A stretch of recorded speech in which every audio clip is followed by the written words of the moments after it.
It is another beautiful Monday afternoon and welcome to today's 1 p.m. bulletin. Remember, it's the last Monday of October 2021, being the 25th of October. My name is Elizabeth Mwema. I'll start with police in Bomet detaining a man who allegedly killed his neighbor over 400 shillings debt on Saturday night. Evans Mutai is said to have stabbed his 35-year-old neighbor on the chest after they disagreed on the payment of the said debt. Walikuwa na Diana. So baada ya ndugu yangu kumwelezea kwamba hii pesa si yangu, kuna mwenye amenitumanishia kwa sababu yeye alikuwa anafuliza, so amenitumishia nimsaidie tu at least nitoe alafu nimpatie.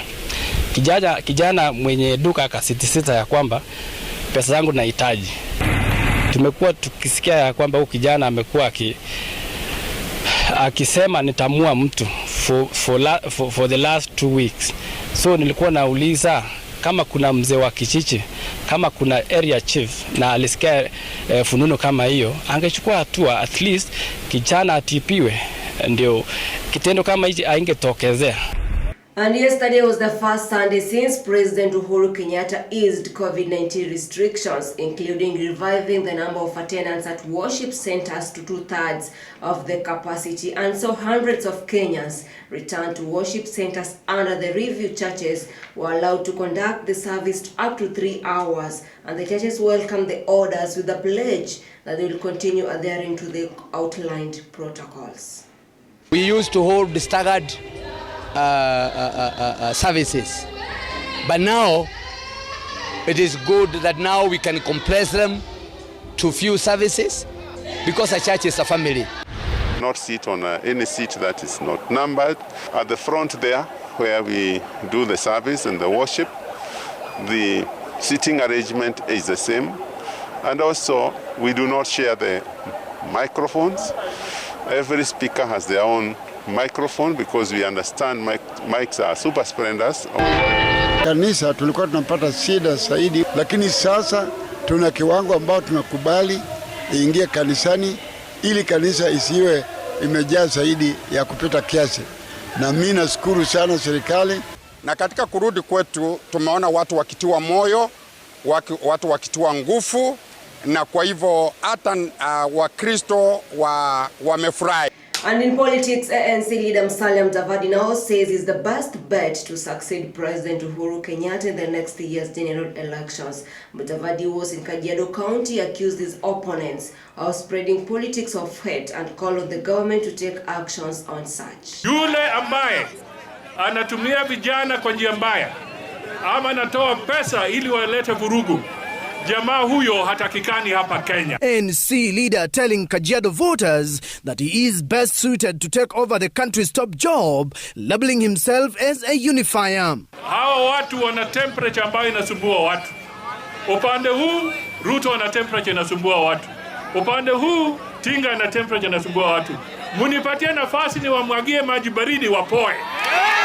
Ukiona vile temperature zimepanda Kenya hii, watu wanavurugana, uchumi umekuwa ngumu. Ule mtu ambaye tunahitaji kama rais ni mtu ambaye anaweza kutuliza maneno. If the foundation of our nation's leadership is anchored in church, we shall be better off as a nation. Ana tumeona Matiang'i akifanyia Raila campaign. Tumeona Eugene Wamalwa akifanyia Raila campaign. Tumeona Mutahi Kagwe akifanyia Raila campaign. We are demanding as the people of Kenya, those cabinet secretaries must step aside. Kwa sababu cabinet secretaries hawawezi kukampeinia candidate mmoja. Kazi yao ni kuserve Kenya. Ambiwa kuna mazungumzo yanaendelea. Hatuwezi kuacha hii nchi yetu iingie kwa shimo.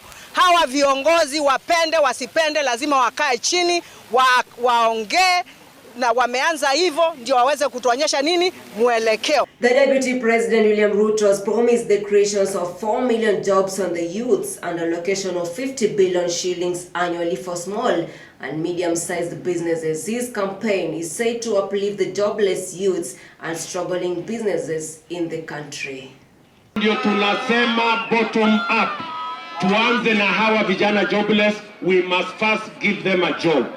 Tuanze na wale wafanyabiashara wadogo wadogo, we must build the necessary infrastructure for them to get a place to do business, to get the law to protect their business. Wakuje kwa serikali yetu ya Jubilee, Jubilee party imesambaratika, ile Big Four ikapotea, ile rege imezimika. Sasa sisi moja umoja mtu ambaye anataka kazi hiyo. The Deputy President labeled Odinga a state project that should be rejected by the electorate. Yani sisi watu ya komera, watu ya dhuraku, watu ya wera ni wera. Tumepanga serikali 2013 tukashinda. Tukapiga kura watu milioni 8 2017 tukashinda. Ati sisi watu milioni 8 tulipiga kura tukaunda serikali mara mbili. Ati sisi tumekosa agenda, tumekosa plan, tumekosa mpango. Mpaka sisi twende tukodeshe mtu ya kitendawili ati akuje akuwe kiongozi ya nani? Bahati rafiki yangu Uhuru Kenyatta aliniambia mapema vile ya kupanda hii mlima. Akaniambia ukitaka hawa watu wa mlima ukae na wao vizuri, shughulika na mambo ya maendeleo yao. Mimi nawaambia marafiki zangu ambao saa hizi wamekundiwa kwamba kuna mlima, ya kwamba ramani ya mlima hii itabidi sasa mjipange, kwa sababu haichukui wiki moja ama mbili ama miezi. Hii mlima inataka miaka, kwa sababu these are people wa kusema na kutenda. Huwezi kusema peke yake mpaka waone ile umetenda. Na sio wao wametengeneza, hii ni ya kudadia. Ile tu walipewa kwa veranda wakae. Forget about ile wataform. Already this one, we are visitors, we are foreigners, we are refugees in our own government. We condemn violence from those who believe in the politics of violence. Let us sell the ideals that we stand for and we... The ODM leader Raila Amolo Odinga has destroyed democracy in Kenya. Jimmy Wanjigi accuses the ODM boss in Kiambu County yesterday. This is after the Mombasa Governor Hassan Joho dropping his bid for standing as the president in next year's general election in favor of Raila Odinga. Wanjigi, who is an ODM member, said that Raila is a power broker who has even destroyed his own party, ODM. Wanjigi was also supported by some of the ODM delegates. Wao sasa ndio wanasema wanaunga hata party leader wangu mkono. Hiyo haiwezekani. ODM si project ya mtu. Hatuwezi kubali hiyo. ODM ni project ya wananchi wa Kenya. Na uongozi wa ODM ni wananchi wa Kenya. Popularization of the ODM party and the party leader in the Mount Kenya region. I think it is in the public domain that the mountain has shifted and our leader is going up the mountain one step at a time. Tell you, Junet Mohammed, we demand your resignation because people like us work day and night to sell the agenda of the Orange Democratic Movement. Chama ya ODM ni yetu zote. We need an apology from Junet Mohammed. Asikunje kutachufuria chama. Yani mtu aje awatie hisia kali ati mumwache baba sahihi ambaye tuenda kutoboa. Na mimi nataka baba atoboe. Unajua kwa sababu gani? Nataka baba atoboe 2022 ili 2027 aniwachie. And on that, I'll be taking a short break. I'll be coming back with more other news, including international news. Stay tuned.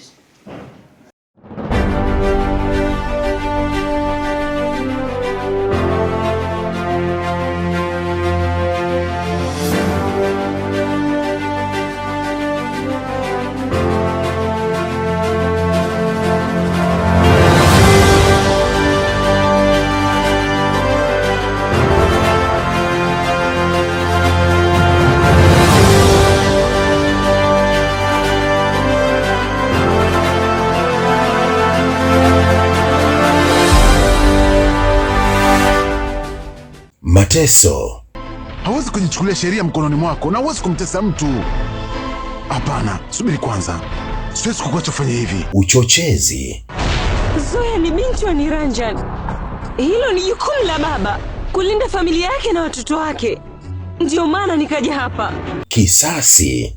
Unajua, inaniuma sana waona watu wakiwa na furaha, lakini wala usijali, mimi kama sitawaacha. Mila na desturi. Kwa nini mimi nikupikie? Wanawake wanapika, wanaume wanaenda kazini. Hapana, mimi nitaenda ofisini na utanipikia. Mambo haendi kihivyo. Wewe utapika chakula. Nipike chakula chako? Haiwezekani. Wewe ndo unatakiwa upike chakula nyumbani. Hapana, sitafanya. Sawa, usifanye. Wewe ni mkorofi sana. Usikose kutazama filamu hii yenye watu wenye fikra kongwe ambao hawatambui nafasi ya wajane katika jamii, kwenye Karne ya Sasa, kila siku ya Jumatatu hadi Ijumaa saa 2 usiku. You know, I also miss my father. You were still so small when he left you. How come you miss him? Some people fight for their dreams. Remember, you're going to have to finish your studies so you can find a good Be a job. doctor. Too costly. Or a lawyer. It will take too long. Some people learn to stand on their own feet. I'll achieve all of my dreams for myself and for all of you, okay? Okay. Love will lead them back to each other. You can only find the sweetest mangoes here! I wonder if she's here. It's impossible to find your father. Not my father, brah. I meant Bianca. 10 years have already passed. I'm sure she's forgotten you. Bianca? But they can't escape the shadows of the past. I'm going to be a father! This can't be. My life is just starting, Rigor. I should not be scared. No one can know about my pregnancy. And now that Rigor's gone, so is our secret. My son! Gabriel, your father's here. This is a story about a game of life. Like you in my life, that there was an empty space in my heart. Forever, my love. Bianca is mine. I can give her anything she wants. I hate losing. Monday to Friday at 6 p.m.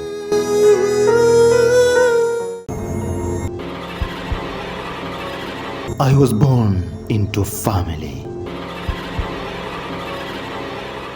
but they betrayed me.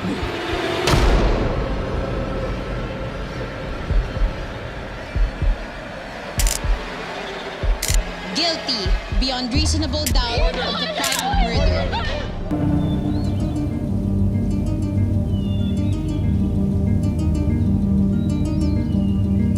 And now, the city is haunted. Who's there?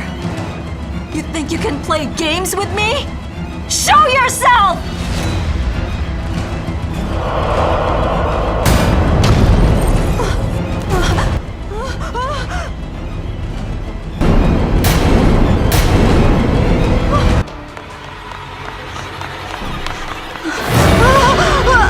Yes, I may be dead. The Bride Killer.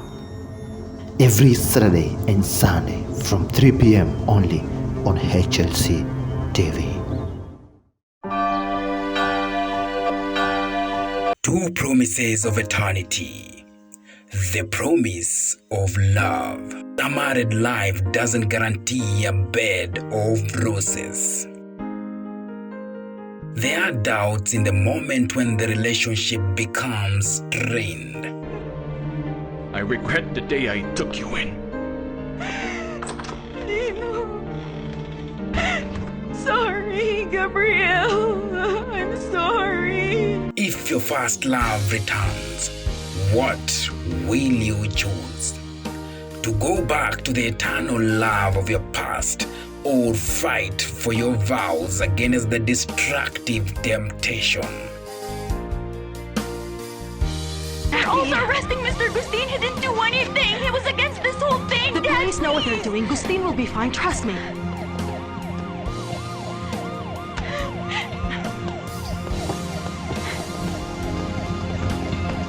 HLC TV brings you the boldest drama. You bastard! Oh, hey, hey! You have no shame! How could you? You cheated on me with our own employee! I don't know you, miss, but I know those tears. You're crying out of a broken heart, like you're being torn in half. Betrayal.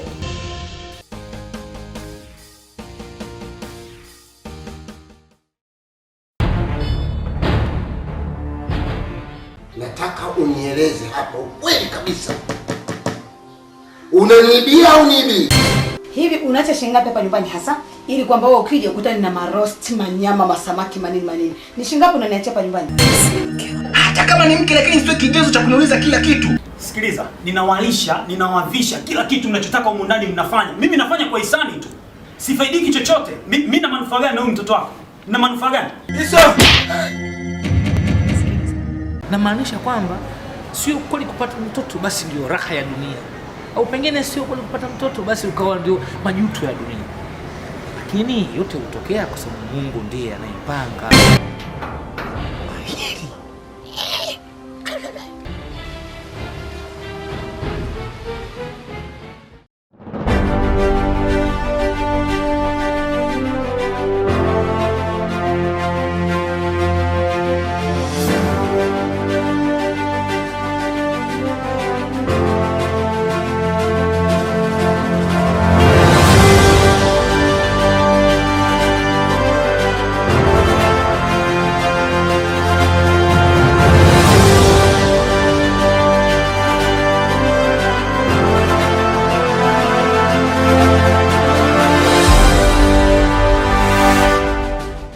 Welcome back and thanks for watching our 1 PM bulletin. I'll start off the second bit with as more political parties emerge. Struggles Movement Party urges Kenyans to maintain peace and unity during these political times as the party is aimed at uniting Kenyans and embracing peace among the communities across the country. Strugglers Movement is a lobby group that was formed to rally small and medium enterprises ahead of 2022 elections. The political class also warns all aspiring political leaders to stop taking advantage of the youths and unemployed to score their political goals. The head of political party says they will only support a party that articulates the interest of Kenyans.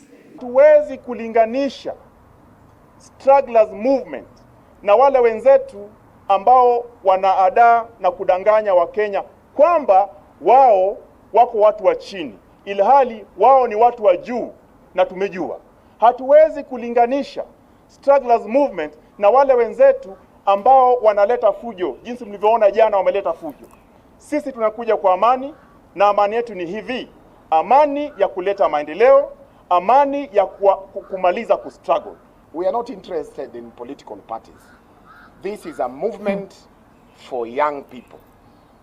And the R you're seeing, we are not supporting anyone. The R means real. And on the other news, police have arrested 8 people over Saturday's attack on Deputy President's destroyed convent in Busia. Interior Cabinet Secretary Dr. Fred Matiang'i said police were also pursuing any political leaders or politicians behind the ugly incident that left several vehicles damaged. Spoke the regional commissioner, we already had arrested 5 people related to that incident that involved the Deputy President in Busia. And I have asked the security team there to look for everyone who was involved in that organization, even if they are political leaders, whether they're elected members of parliament or not, I don't care. Arrest them, we take them to court. No one is allowed to disrupt meetings, and we cannot allow those. We know what that has done to our country before when we had those kinds of jokes. We started like that in 2007, and you know where we ended. Safari hii, we will not wait and procrastinate. We will act with speed and family on all those things. We will act with speed and family on all those things. Our differences of opinion or differences in terms of policy or differences in terms of political affiliation is not a good enough reason to cause instability in the country and, you know, cause problems and so on and so forth. Police are holding Lamu Senator Anwar Tip over shooting incident involving him and a 32-year-old woman in Nanyuki, Laikipia County, allegedly shot and wounded the lady identified as Joy Makena at the Kanu grounds on Saturday night. Kweli establish ilikuwa kuna shooting incident na akapata ni ya kwamba there was a misunderstanding between the passerby, wasichana wawili ambao walikuwa wanapita na mwanaume mmoja na senator ya Lamu ambaye inaitwa Anwar. Incident ilitokezea machipiano kati ya senator na wasichana wawili na mwanaume mmoja ambaye tu alikuwa anapita.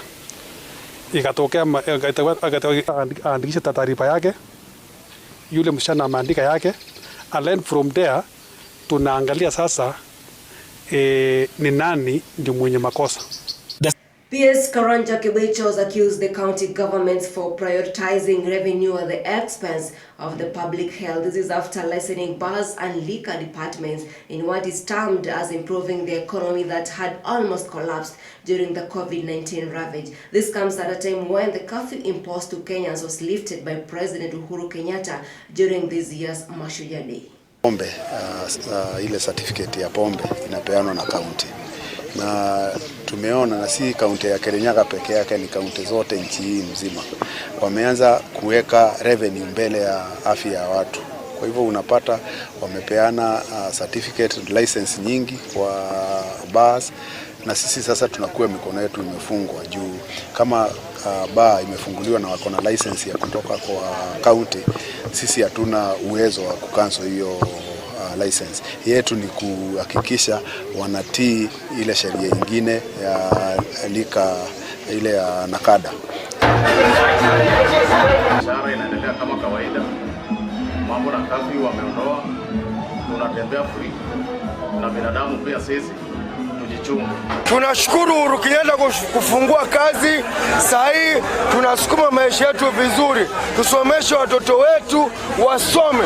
Mabibi zetu wamehangaika, watoto wetu wamehangaika. Tunashukuru Mwenyezi Mungu amesikia maombi yetu. Leo Uhuru Kenyatta ametufungulia nchi. And on international news, Sudan's Prime Minister Abda Hamok has been put on house arrest today morning. This came shortly after Sudan military arrested several civilian officials, including cabinet ministers, the Prime Minister media advisor, and a member of county ruling council. That is a picture of the Prime Minister Abdallah, and as mentioned earlier, is put under house arrest. And on that, I come to the end of our 1 p.m. bulletin today. Thanks for watching, and still stay tuned to watch our other programs on HLC TV, including our 4 p.m. Swahili Briefs with Rose Ocheng, 7 p.m. Main Bulletin with Nancy Gitanga, and 9 p.m. Main Bulletin with Bulan Mosendi. Thanks for watching once again. My name is Elizabeth Mwema. Let's meet tomorrow. Have a lovely afternoon.